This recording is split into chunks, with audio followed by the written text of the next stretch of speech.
Kim Jun-ho stepped off the plane and loosened his tie. Lagos air hit him like a wall, thick, warm, alive in a way Seoul never was. He had been to New York, Dubai, Singapore. He had closed deals in glass towers where the air was filtered and the silence was controlled. But this was something his body had no reference for. The noise alone was a language. Horns, voices, generators humming beneath everything like a heartbeat the city refused to suppress. He checked his watch, 6:47 p.m. His driver was supposed to be waiting. He scanned the crowd outside Murtala Muhammad Airport and saw 100 faces, none of them holding his name. His assistant had arranged everything from Seoul, the hotel, the car, the meeting schedule. 3 days. That was all he needed. Sign the acquisition papers, tour the Lagos distribution center, fly back. Clean, efficient, done. His phone rang. It was Choi, his assistant. Sir, there's a slight problem with the driver. Define slight. He's stuck in traffic. Estimated arrival is 2 hours. Junho pulled the phone from his ear and stared at it. 2 hours. In Seoul, 2 hours of wasted time was a capital offense. He put the phone back. Find me another option. Sir, it's Lagos. Friday evening. There are no other. He hung up. He stood at the edge of the airport exit with his single carry-on. He never checked luggage. It was inefficient. And for the first time in 11 years of international business travel, Kim Jun-ho had absolutely no move to make. The city stretched before him in every direction, loud and unapologetic, completely indifferent to the fact that he was one of the most powerful CEOs in South Korea. That was when he heard her. You look like a man who thinks standing still will solve his problem. He turned. She was leaning against a battered yellow taxi, arms folded, wearing a white dress that had no business being that clean in all this dust. She was looking at him the way people look at something mildly amusing, not impressed, not unimpressed, just observing. I'm waiting for a car, he said. I can see that. She tilted her head. I can also see your car is not coming. It's coming. In Lagos? On a Friday? She laughed. It wasn't a polite laugh. It was full and real, and it came from somewhere deep, like she'd been laughing her whole life and had gotten very good at it. Where are you going? He told her the hotel. She named a price in Naira. He had no idea if it was fair. He didn't care. He got in. Her name was Adaeze. She told him this without him asking, the way people in Lagos seemed to offer information freely, as though the city itself had no patience for small barriers. She drove with one hand on the wheel and the other gesturing at everything they passed, narrating Lagos like it was something she had grown up with and was now introducing to a stranger. That market on your left has been there since 1974. My grandmother used to buy fabric there. Now my cousin sells phone cases in the same spot. She honked at a bus that drifted into her lane without apology. This road flooded last rainy season, completely underwater. People were paddling canoes to work. She said it without bitterness, almost with pride. We paddled and still got there. Junho sat in the back and said nothing. He was used to silence communicating authority. But Adaeze didn't seem to register his silence as anything other than an invitation to continue talking, and somewhere around the 3rd kilometer, he realized he had stopped checking his email. You're here for business, she said. It wasn't a question. Yes. What kind? Acquisition, a logistics company. She nodded slowly. You're buying something that belongs to someone else. That's what acquisition means. She glanced at him in the rearview mirror. Is it always that simple for you? You see something. You decide you want it. You buy it. He met her eyes in the mirror. Usually, yes. Lagos will be interesting for you then, she said, and smiled at the road ahead like she knew something he didn't. She dropped him at the hotel. He handed her the fare and added what he calculated to be a reasonable tip by international standards. She counted it, looked up, and handed half of it back. I don't take what I didn't earn, she said. The conversation was free. The ride was the fare. He stood on the pavement and watched her drive away into the red-lit Friday evening chaos of Lagos, and he felt something shift in his chest. Small, barely noticeable, like the first tremor before an earthquake that hasn't decided yet how serious it wants to be. He told himself it was jet lag. The meeting the next morning was a disaster in slow motion. The CEO of Eco Logistics, Chief Babatunde Adeyemi, was a large man with an even larger personality who arrived 40 minutes late, apologized with the warmth of a man who had never once felt genuinely sorry for being late, and immediately launched into a 40-minute monologue about the history of his company before Jun-ho could present a single slide. Jun-ho sat across the conference table and recalibrated in real time. In Seoul, this meeting would have followed a precise structure: agenda, data, counterproposal, handshake. Here, Chief Adeyemi was building a relationship first, and the deal would not exist until the relationship did. This was not inefficiency. Jun-ho, to his own irritation, recognized it as a different kind of intelligence. By noon, they had eaten together, a spread of jollof rice, fried plantain, and pepper soup that arrived without anyone ordering it, simply appearing because hospitality in this room was not optional, and the actual negotiation had not yet begun. Junho had eaten alone at business lunches in 14 countries. He had never once felt the atmosphere of a meal the way he felt it here, the food shared like an agreement before the agreement. He stepped outside during a break and called Choi. "Push my return flight by 1 day." Silence. "Sir?" "1 day. I need more time here." He wasn't sure why he said it. The deal didn't require more time. He was ahead of schedule despite the morning's diversion. But something about leaving on Sunday felt suddenly like leaving before the city had finished saying whatever it was trying to say to him. He was standing outside the building when a motorcycle courier nearly took off his left foot, swerved, and knocked a woman's bag from her shoulder, scattering its contents across the pavement. Junho stepped back. Then he stepped forward and began gathering the items: a phone, a notebook, pens, a small bundle of cola nuts wrapped in a cloth. He straightened up and held out the bag. Adaeze looked at him. He looked at her. "You," he said. "Me," she agreed, taking the bag from him with the same easy calm she seemed to carry everywhere, as though the universe rearranging itself around her was something she had simply made peace with long ago. She was not a taxi driver, she explained, as they stood there on the pavement with Lagos moving noisily around them like a river around two rocks. She was a logistics consultant. She drove on weekends sometimes when she wanted to think. She had a master's degree from the University of Lagos and had turned down 3 job offers from companies abroad because she believed, with a firmness that did not invite debate, that the future being built in Africa was worth staying for. "I thought you were," he started. "A taxi driver?" She raised an eyebrow.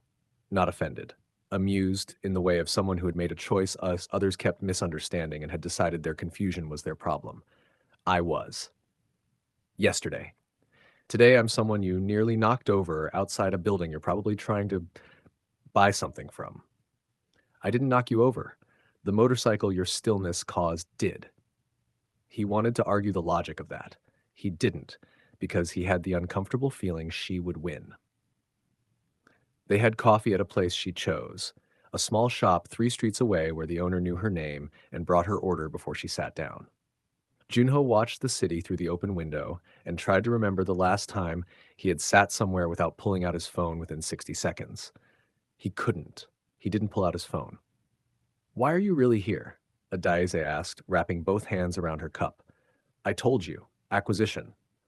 "I know what you told me. I'm asking why you're still here, outside a coffee shop, with me." She wasn't flirting. She was simply precise, in the way of someone who had decided long ago that time was too valuable for unnecessary orbit around the truth. "You look like a man who schedules bathroom breaks. This," she gestured at the coffee, the street, the general unscheduled nature of the moment, "is not on your calendar." He was quiet for a moment. "No," he admitted, "it's not." "So?" He looked at her. "I don't know." She nodded, satisfied with this, as though honesty delivered without decoration was the only currency she traded in. "Good. That's the first real thing you've said since I met you." That evening, she took him to the market. "Not to buy anything," she said, "but because you couldn't understand a city until you understood where it fed itself." They walked through lanes of color and sound and smell that overwhelmed his senses in a way he found, to his great confusion, not unpleasant. She stopped to talk to traders, to argue good-naturedly about prices for items she wasn't buying, to squeeze mangoes and put them back and pick up others with the confidence of someone who had learned fruit from someone who learned it from someone before her. He watched her move through it all and understood, with the slow clarity of a man whose emotional vocabulary had been intentionally limited for over a decade, that he had never met anyone like her. Not because she was extraordinary in any performed way, but because she was entirely, uncomplicatedly herself in every moment, without apology, without performance, without any apparent awareness that the world might prefer her to be otherwise. It terrified him. On his third day, he told her he had pushed his flight again. She looked at him with those eyes that never quite let him hide. Why? There are still things to finalize with the deal. Jun-ho? It was the first time she had used his name without the formal address. It landed somewhere in the center of his chest and stayed there. There's nothing left to finalize, she said. Not accusing, just accurate. He said nothing. She looked at him for a long time. Then she said, carefully, like someone who had decided to tell the truth, even know what it would cost, I see you. I think you're remarkable in ways you've forgotten how to let yourself be. And I think the city has cracked something open in you that needed to be cracked open a long time ago. She paused. But I am not a deal, Jun-ho. I am not something you can acquire because you've decided you want it. I am not a market you can enter and walk out of with something that belongs to you. I know that. Do you? Her voice was gentle. That was somehow worse than if it had been hard. Because you're looking at me the way you looked at this city when you first arrived, like it's something to be understood and then possessed. The words hit him in a place he hadn't known was exposed. I'm not trying to possess you, he said, and he meant it. But meaning something and knowing how to act on it were two different things, and he was suddenly acutely aware of how much of his life had been built on possession, dressed up as achievement. Companies acquired, markets entered, goals met, things made his, always his. I know you're not trying to, she said. That's why I'm telling you. She left him there, not dramatically, not coldly. She left him the way Lagos itself felt, like something that had given him everything it had and was now simply continuing to exist, full and loud and entirely without need of his presence to justify its value. He sat in his hotel room that night and did not open his laptop. He sat on the edge of the bed and looked at the wall and felt, for the first time in longer than he could accurately calculate, the full weight of his own silence. Not the silence he used as a weapon in boardrooms, his real silence, the one underneath, the one that had been there since he was 23 and decided that building an empire was a more reliable thing to love than a person. He called his assistant and told him to book the original return flight. He landed in Seoul on a Tuesday morning. The airport was cool and precise, and everything was exactly where it was supposed to be. His car was waiting. His coffee was the right temperature. The city greeted him with the competent, quiet efficiency he had built his entire identity around. He looked out the car window at the ordered skyline of Seoul and thought about a woman who handed back half a tip because she hadn't earned it, who drove on weekends to think, who walked through markets like she had inherited them, who told him the truest thing anyone had said to him in years, and then walked away without waiting to see if it landed. It landed. It was still landing. 3 weeks later, his assistant placed the completed acquisition papers on his desk. Eco-logistics was officially part of his portfolio. Everything had gone exactly as planned. The deal was clean, efficient, profitable, a success by every measurable standard. He signed the papers and sat back and thought about the fact that he had never once, in all his years of building and acquiring and achieving, pushed a flight back for a city. He had pushed it back twice for her. He opened his laptop. He opened a new email. He typed an address in Lagos he had memorized without intending to. He sat and looked at the blinking cursor for a long time.